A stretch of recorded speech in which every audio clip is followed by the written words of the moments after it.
there's the Licho all the way to Haligi. Haligi means the House of Bones. Balete Drive.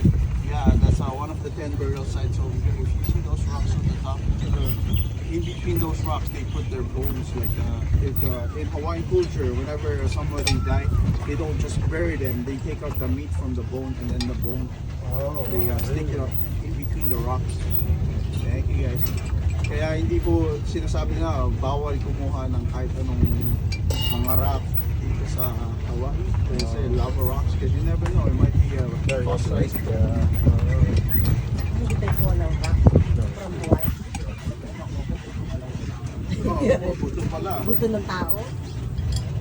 Pagka natutulog kayo, may kakakayo sa Hawaii. Aloha! Sabi niya, aloha kakayaka. What's that mean? Aloha, good morning. Oh, good morning. So this is more of medicinal plants out here in this area right here. So this whole place is under restoration and preservation. So it's privately owned by Office of Foreign Affairs of Hawaiian Community. So everything that you guys face over here goes back to their foundation for restoring the forest here in Hawaii and cultural sites for future generations. Kaya nagpapasalamat po kami sa lahat ng tumutulong. This is the Upper Meadow. We do weddings out here, even church. Every Wedding. Sunday. Wedding dito. Ganda naman. Yes. Wedding sa third time. All together. Ako, hindi pa kinapasal eh. Ito daw si Mami. Hindi pa ako pinapapasalan ni Daddy.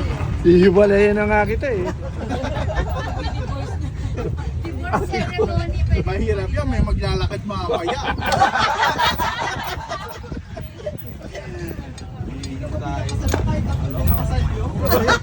Hindi, ano naman yung formal wedding talaga na. Dito. May Simbahan ha.